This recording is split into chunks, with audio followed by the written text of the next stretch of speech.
Rieccoci insieme, cari telespettatori. Allora, le prime interviste, il tema riguarda l'economia del nostro territorio, un'economia che è strategica anche per il nostro paese.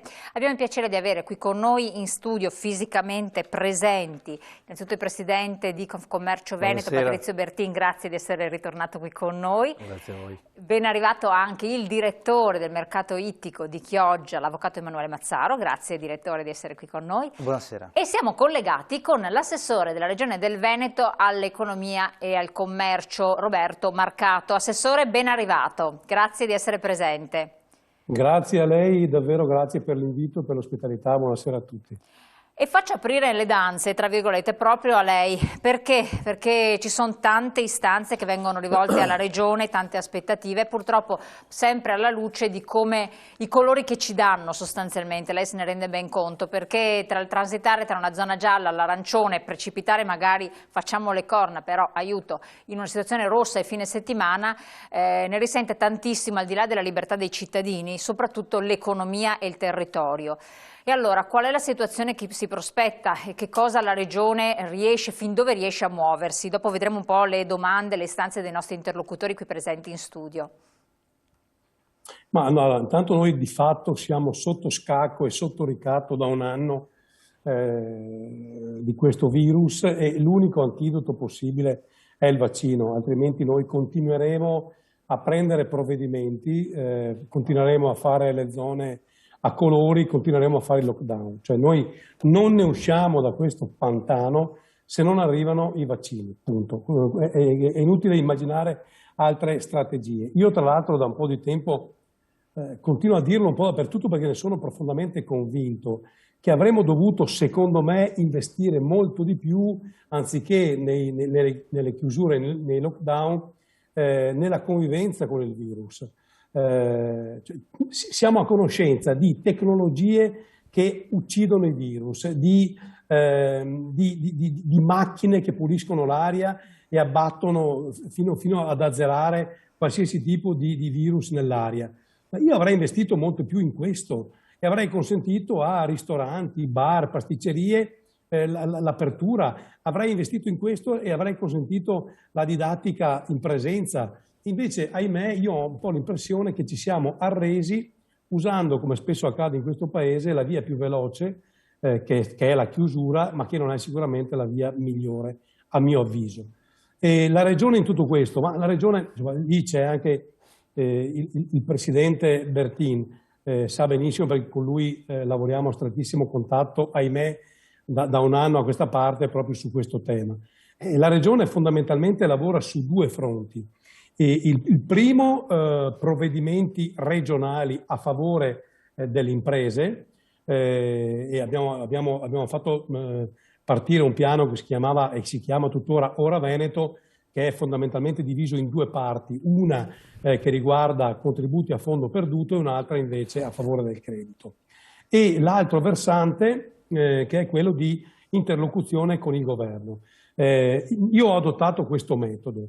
Prima mi confronto con le associazioni di categoria e Bertin è esattamente questo.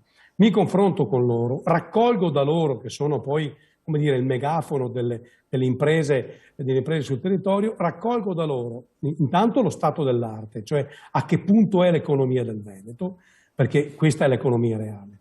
Raccolgo da loro le richieste e le critiche ai vari provvedimenti governativi, dopodiché con tutto questo materiale io vado in Commissione Attività Produttive Nazionale e pongo le questioni a livello nazionale, ne facciamo un documento inserendo queste dinamiche, le quali poi vengono votate anche dalle altre regioni e quindi condivise, e questo provvedimento votato condiviso dalle altre regioni viene poi dato a Bonaccini, che è il Presidente della Conferenza Stato-Regioni, perché interloquisca con il Governo.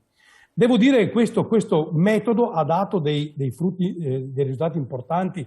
Ne ricordo qualcuno, giusto per non perdere la memoria storica. Noi siamo riusciti attraverso questo metodo a superare i codici Ateco nel primo DPCM, siamo riusciti ad anticipare le aperture del primo DPCM, siamo riusciti a far modificare al governo Conte le linee guida INAIL che di fatto non avrebbero consentito a nessun albergo, a nessun ristorante, a nessun bar di aprire dopo il lockdown. E abbiamo imposto, tra virgolette, le linee guida nostre che abbiamo costruito, sentite le associazioni di categoria. Ecco, questo fa la Regione e questo continuiamo a fare. I due elementi di forza sono l'ascolto da una parte del territorio e poi la forza propositiva nei confronti del governo. L'ascolto del territorio poi ovviamente ci serve anche per confezionare prodotti finanziari che siano quanto più attinenti all'esigenza degli imprenditori. Abbiamo appena terminato un bando ristori da 18 e passa milioni di euro che è andato bruciato in pochi giorni, così come il bando per l'imprenditoria femminile. Insomma, ieri era l'8 marzo e quindi mi fa piacere anche ricordarlo perché questo ha avuto una risposta enorme. Sì. E tenga conto, e questo va sottolineato, poi mi taccio, tenga conto che qui non davamo ristori su mancato fatturato, ma davamo una percentuale su investimenti. E quindi il fatto che siano arrivate così tanto richieste è davvero un segnale straordinario di speranza, perché vuol dire che c'è una vivacità innanzitutto delle nostre donne che fanno impresa, ma dell'economia del Veneto, e questa vivacità è la benzina che fondamentalmente ci serve per rimettere in moto l'intero tessuto economico. Assolutamente. Poi dopo la parola ai nostri cointerlocutori presenti, in modo che le facciano anche delle domande, ma volevo chiederle un po' a nome anche di tante mail che ci arrivano da rappresentanti di categoria, soprattutto imprenditori, operatori, commercianti e quant'altro. Il recovery plan, secondo lei, potrà effettivamente coniugarsi anche sul territorio e quindi dare effettivo giovamento? O ci sono tante aspettative e poi questa equipe che si dovrà costituire sarà, come tante volte succede, un po' un nulla di fatto, per dirla in termini semplicistici e drammatici? Guardi, allora io il 29 di agosto ho convocato le categorie economiche per chiedere loro che cosa volessero fare con il recovery plan, con il recovery fund, per confezionare poi noi un recovery plan. Certo. C'era stata questa apertura del governo che diceva che una parte del recovery sarebbe stata condivisa con le regioni. Allora, siccome, ripeto, io ho fatto di questo dialogo un metodo, io non mi metto qua a fare io il recovery plan di Marcato, che non ha nessun senso. Chiedo al territorio di che cosa ci sia necessità. Abbiamo fatto delle schede che sono state redatte dalle varie sezioni di categoria, erano presenti tutte, quelle a livello regionale, e quelle schede io le ho messe in ordine e portate poi in giunta. Da questo provvedimento, assieme ai provvedimenti degli altri assessori, è nato il recovery plan regionale.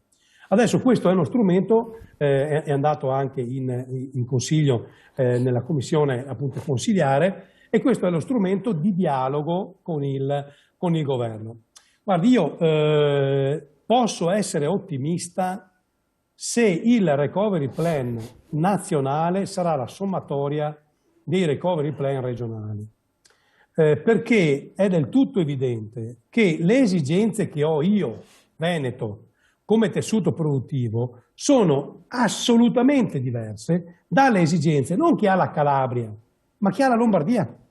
Perché il mio tessuto produttivo è fatto per il 95, 96, 97% di aziende che hanno meno di 10 dipendenti. Quindi stiamo parlando di un tessuto produttivo di microimprese. La Lombardia o il Piemonte, come tutti voi ben sapete, fa invece della grande azienda il proprio marchio di fabbrica, se vogliamo dirla così. Quindi anche qua è del tutto evidente che io ho delle esigenze che sono diverse. Io ho il porto di Venezia e francamente sono inorridito quando ho visto nel recovery plan nazionale che non c'era nessun riferimento al porto di Venezia. Perché anche qua dobbiamo dircela.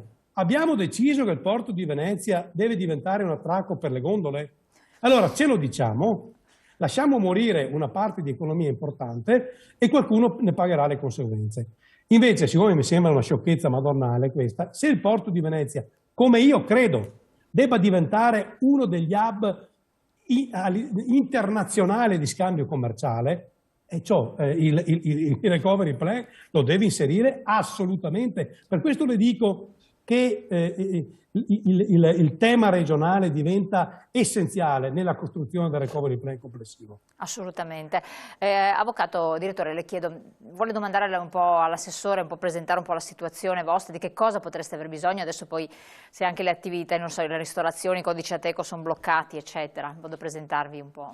Sì, beh, in effetti noi abbiamo subito molto durante lo scorso anno la chiusura di ristoranti e purtroppo... Un secondo, mercato ittico che ha un fatturato che normalmente ha 40 milioni di euro. Quanto? 40. 40 milioni di euro. Fatturato in anni normali di 40 milioni.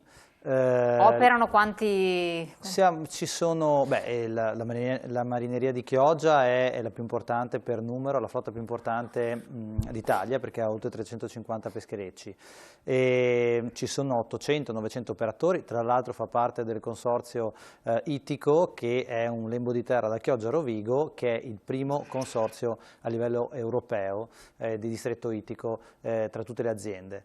E ha un fatturato di 1 miliardo di euro, quindi stiamo parlando di 1 miliardo di euro all'anno, in anni normali, naturalmente. Noi abbiamo scontato una perdita intorno ai 17-18%, quindi tutto sommato siamo riusciti comunque a abbastanza a difenderci, nonostante la perdita di 18% sia una perdita molto importante, meno di altri. Il problema nostro maggiore è quello della, diciamo, della scelta di come far fronte al virus, di come far fronte all'emergenza. Come diceva prima l'assessore, si è fatta una scelta, cioè quella di prendere dei provvedimenti emergenziali. Ma il provvedimento emergenziale, cioè chiudi tutto, è un provvedimento che può andare bene i primi mesi, 2 o 3 mesi, allora chiudi tutto, la soluzione può funzionare, ma poi non puoi andare avanti 1 anno e mezzo chiudendo tutto o chiudendo mesi sì, mesi no. Bisogna convivere con il virus attualmente. Per convivere significa dare la possibilità in sicurezza il più possibile di prendere delle soluzioni che consentano per esempio di aprire magari anche 1/4 dei posti, ma i ristoranti. Noi con la chiusura dei ristoranti perdiamo moltissimo, moriamo. Muore il mercato e muore tutta la filiera che sta dietro al mercato. Perché... Ecco, la filiera, questo è importantissimo perché c'è una filiera importante dietro questo, cioè uno pensa soltanto alle contrattazioni del mercato del pesce eccetera, non è così. No, no, non è così assolutamente, come dicevo prima noi facciamo parte di un consorzio di distretto ittico che è molto vasto, chiaramente noi vendiamo e facciamo fatturato di 40 milioni di euro, ma c'è una filiera importantissima che è la vendita, tutta la ristorazione e anche la grande distribuzione, però la grande distribuzione non è sufficiente, il 50% del fatturato è quello dei mercati, dei ristoranti, per cui chiudere i ristoranti la sera vuol dire assolutamente, e non solo in Veneto perché voi rifornite tutto in Nord Italia. Tutto in Nord Italia, ma noi commercializziamo col Sud anche. Anche col Sud, e anche all'estero. E anche all'estero. Però all'estero è un altro discorso. Che cosa potrebbe, cioè per voi sentire la Regione cosa potrebbe, che aiuto potrebbe supportare? La Regione è fondamentale che faccia quello che ha detto prima anche l'assessore, cioè quello di esprimere una necessità che è quello di convivere con il virus, di trovare delle soluzioni utili in un momento che è quello di convivere con il virus e quindi fare delle pressioni a livello centrale al governo affinché vengano prese delle decisioni che ci consentano di vivere, non solo sopravvivere, ma vivere anche dal punto di vista dell'economia. Questo è fondamentale. Noi adesso stiamo solo sopravvivendo e basta. Ecco, Assessore, dopo do la parola anche a Patrizio Bertini. Questo è il problema, cioè anche questo paventare queste zone rosse il fine settimana, che vuol dire chiudere tutte le attività quando magari c'è anche un po' più possibilità di averle attive, cioè ammazza la nostra economia che è già fiaccata, cioè ragionare solo dal punto di vista del virus quando ormai è 1 anno, è passato 1 anno. E i vaccini, tutti auspichiamo i vaccini, ma sappiamo benissimo che ci vorrà un altro anno per vaccinare tutti, realisticamente, perché quando finiamo il primo ciclo bisogna fare il richiamo del secondo, cioè, onestamente non sappiamo neanche il Pfizer quanto copre, sembra che vada sui 6-8 mesi, per cui è terrorizzante questa situazione qui. Cioè non vorrei che ci troviamo il prossimo anno a parlare delle stesse cose, stessa situazione. Allora, ovviamente non se lo augura nessuno perché sarebbe un dramma apocalittico. Speranza domenica ha detto in maniera chiara e netta che entro l'estate saranno vaccinati tutti gli italiani. Io ho qualche dubbio, nel senso che già il fatto che l'Europa abbia fatto i contratti con le grandi aziende farmaceutiche senza mettere delle penali, insomma io credo che anche noi 4 che non siamo non siamo magari i presidenti della Commissione europea, ma se andiamo a comprare una cosa, in quell'accordo c'è anche la penale perché se il prodotto non è quello stabilito in premessa. Quindi io non sono molto ottimista perché succedono anche queste cose qua che se non fossero drammatiche sarebbero ridicole. Il tema vero è, io posso credere anche a Speranza, il tema è capire se la macchina vaccinale, l'organizzazione per fare i vaccini è pronta e se è così in tutta Italia, perché adesso noi possiamo anche vaccinare tutti i veneti, ma se poi le regioni attorno a te non sono vaccinate, siamo al punto di partenza, siamo sempre là. Quindi lui ha detto che entro l'estate saranno vaccinati tutti gli italiani. Bene, questa è una notizia straordinaria perché consentirebbe quantomeno di guardare all'estate con una certa serenità. Dopo è vero quello che dice lei, il vaccino non copre per tutta la vita, insomma ci penseremo poi a reiniziare a rivaccinare a ottobre, novembre, dicembre, ma questo succede anche con i vaccini per l'influenza. Ma questo sarebbe già un passo davvero importante. Dopodiché, allora, abbiamo deciso che non ci interessa investire nella tecnologia di convivenza con il virus, perché io sono l'unico a dirlo e ogni volta che lo dicono mi guardano anche un po' straniti e questo quindi non abbiamo preso quella via. I vaccini dovevano arrivare a gennaio e abbiamo visto con quale cadenza arrivano, cioè, che cosa ci resta? Per forza di cose andrai verso la regione rossa, la regione viola, la regione blu e andremo verso le chiusure, perché se nelle altre due possibilità che c'erano non c'è stata, a mio avviso, la giusta attenzione, non ti resta che la chiusura. Però, ripeto, questa è una resa. Io la vedo sempre come una resa. Sì, infatti una resa. Patrizio Bertin, cioè che credo che sia ben tollerata da chi ci lavora, chi vive, perché alcuni dicono meglio rischiare il Covid che non morire come attività e chiudere per sempre.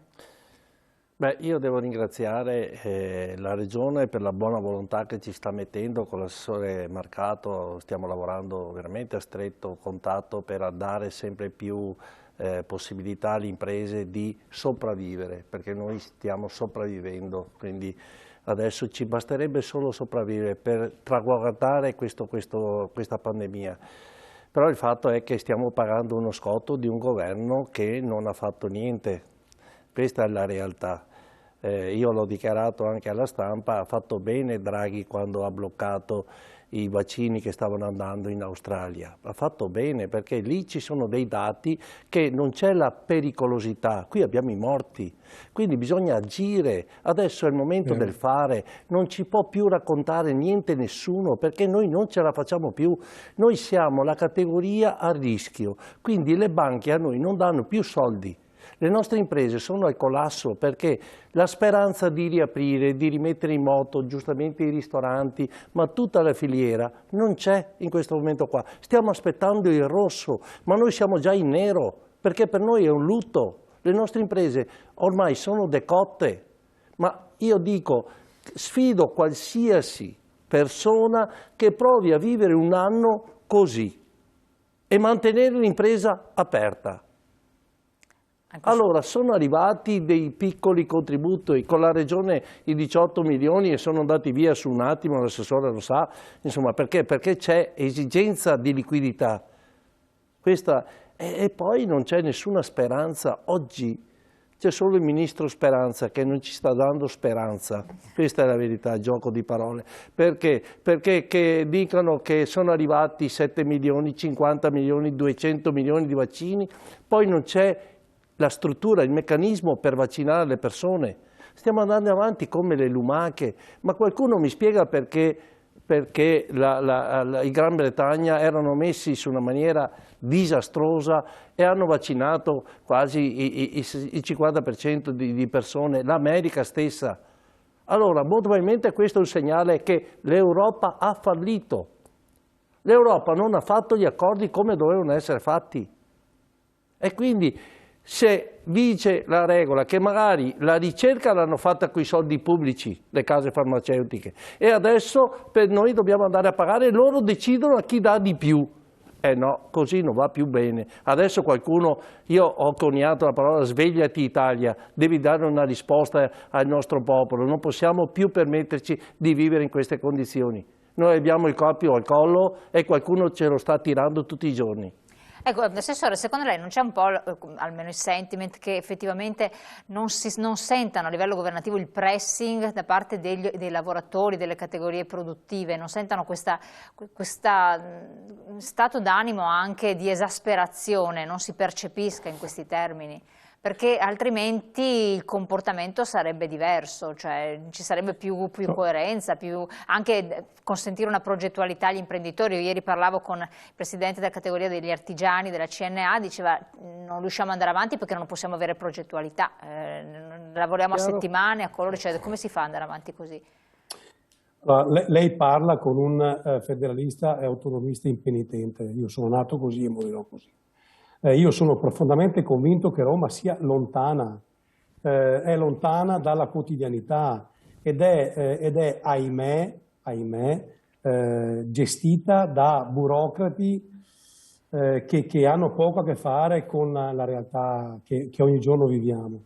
Mi è bastato vedere quando durante il primo lockdown sono partiti i primi provvedimenti, no? Cioè il fatto che siano stati dati 600 euro a tutti, ma anche là, ma che senso ha? Cioè, allora, è chiaro che se tu dai all'estetista, facciamo l'estetista, che lavora da sola, no, classico esempio di artigiano, ecco, lavora da sola, che ha un affitto a pagare di 700 euro al mese. È chiaro che se a quella dai 600-700 euro al mese, per lei sono significativi e lei si paga l'affitto, no, ma al notaio, che te dà 600 euro al mese, con un fatturato di 2 milioni e mezzo di euro. Ma che senso ha? Questo non si cosa neanche a chi si arriva in conto corrente.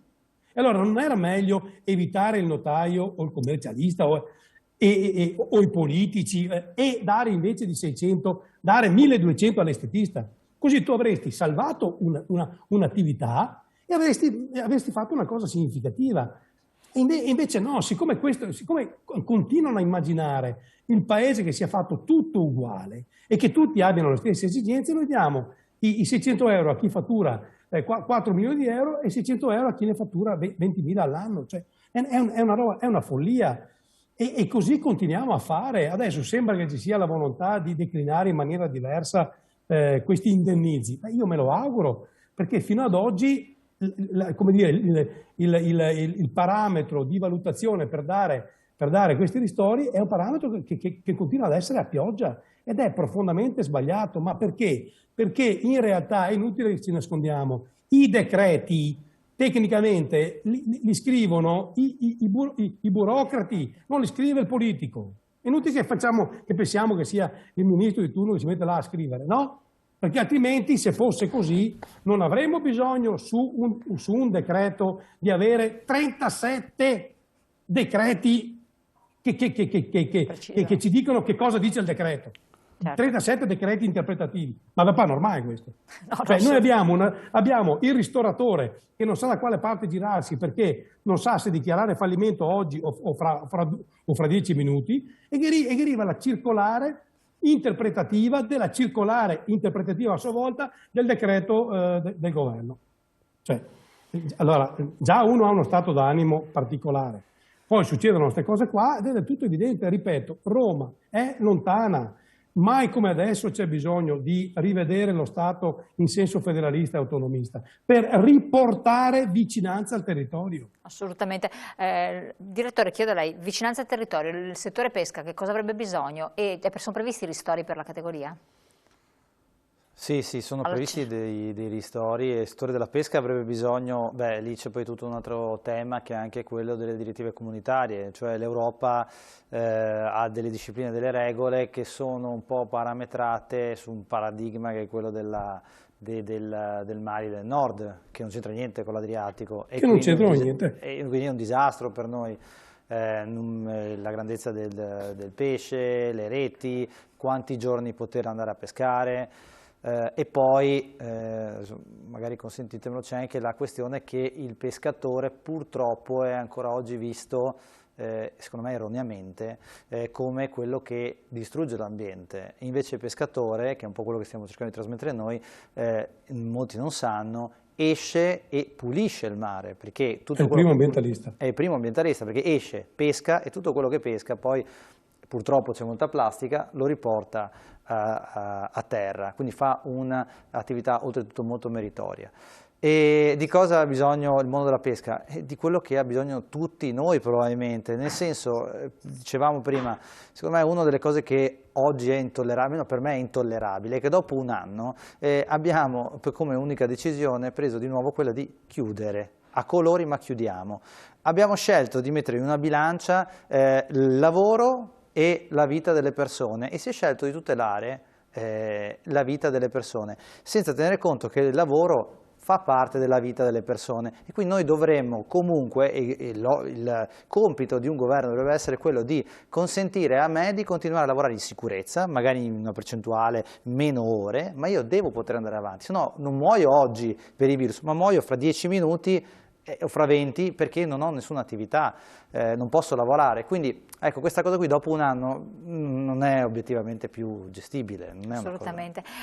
Assessore, tra l'altro ci potrebbe essere anche il rischio che dei grossi acquirenti esteri provenienti dal lontano oriente possano vedere appetibili delle nostre attività e acquistarle in blocco. Si parlava anche del settore pesca, sarebbe un disastro, o settore turistico, per esempio alberghiero, dopo ne parliamo anche con Bertini, e anche altro, perché messi in croce poi a un certo punto i privati dicono vabbè, io pur di sopravvivere mi offri anche abbastanza, lascio.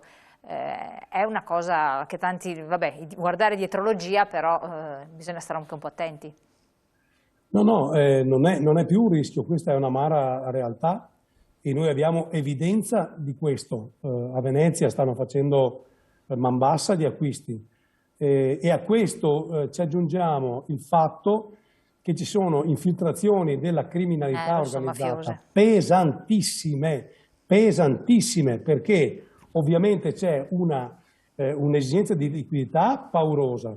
Le banche non erogano il credito perché nessuno è riuscito a far capire all'Europa che almeno per il 2020-2021 era necessario sospendere Basilea e sospendere i vincoli europei, almeno per questi 2 anni. Nessuno è riuscito a farlo capire all'Europa. E quindi le banche, pur avendo da parte dello Stato e anche, come nel mio caso, da parte della Regione Veneto, risorse importantissime e garanzie al 100%, pur avendo i soldi e le garanzie, non erogano il credito perché la responsabilità penale, civile e patrimoniale è in capo al direttore che firma o al funzionario che firma, il quale deve comunque sottostare ai vincoli e ai parametri europei e non firma, perché gli ha impedito di firmare.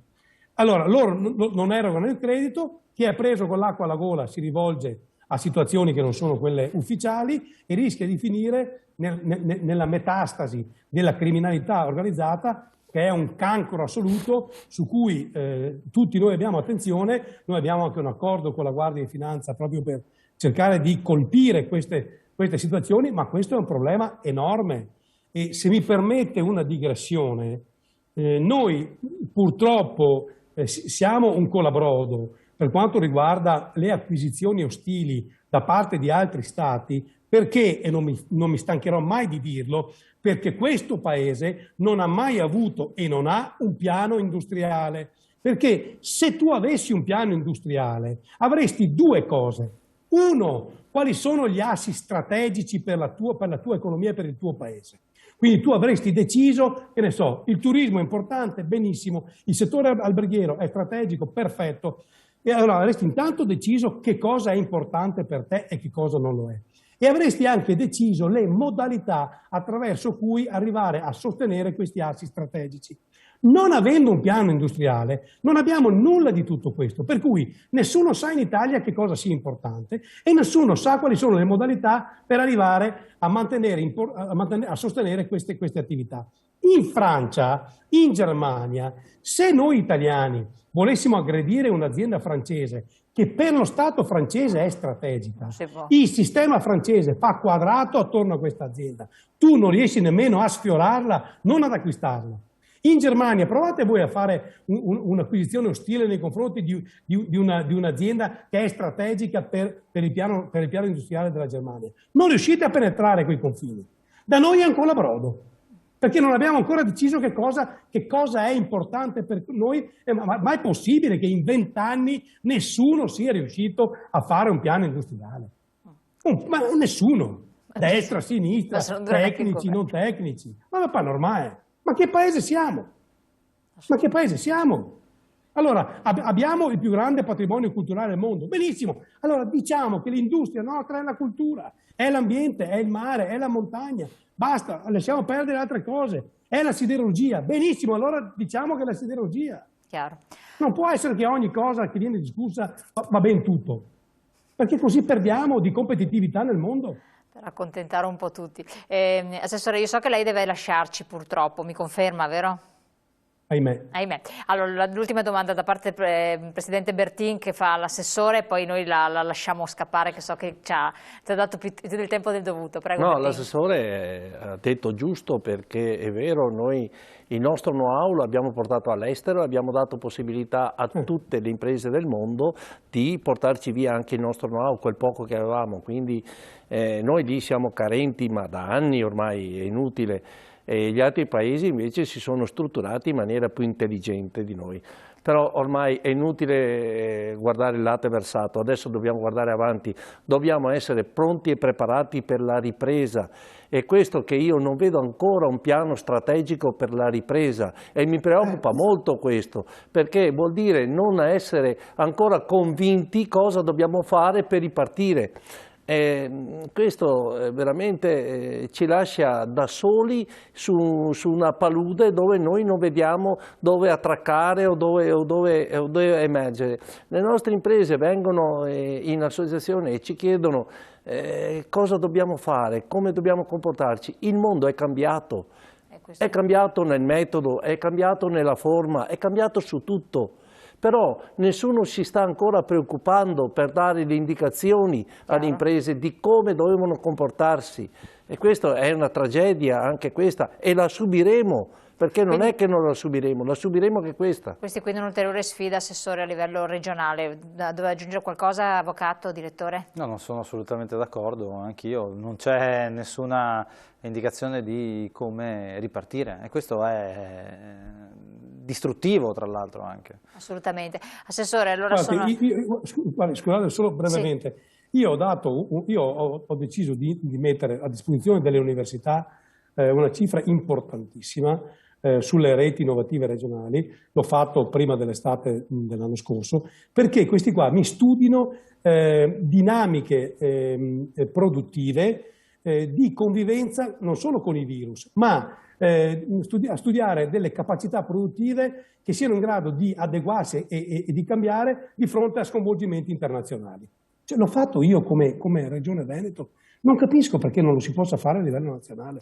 So che io batto sempre su questo, però non mi capacito. Assolutamente, questa ricerca di cui lei sta parlando potrebbe quindi veder coinvolti gli imprenditori delle diverse categorie produttive? Stiamo lavorando su questo. Adesso io presenterò questo lavoro. Io ho detto loro, allora, se voi osservate, ogni 10 anni capita un disastro.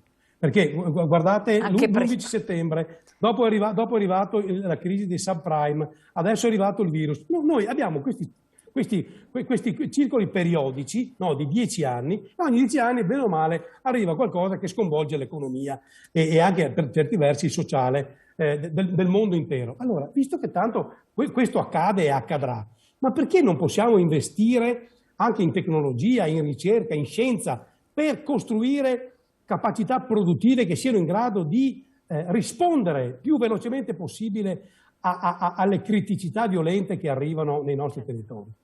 Questo bisogna fare.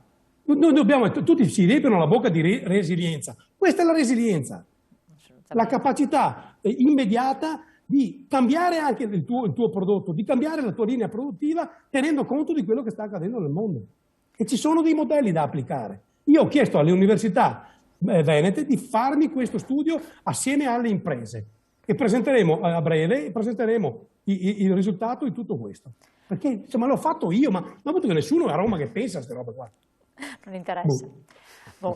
Allora, presenteremo quando sarà pronto, avremo piacere di averla qui con noi in studio. Con molto piacere. Magari con i rappresentanti delle varie categorie che poi si vedranno coinvolti, con gli imprenditori. Grazie Assessore, la lasciamo al suo lavoro, ringraziamo moltissimo di essere stato qui con noi, anche se non fisicamente, ma almeno siamo riusciti a interloquire con lei virtualmente, quindi ci ha fatto molto piacere, buon lavoro. A voi telespettatori, pubblicità, pochi secondi, i nostri ospiti restano ancora un po' con noi perché dobbiamo tirare le fila un po' del discorso. Grazie, allora, tra poco.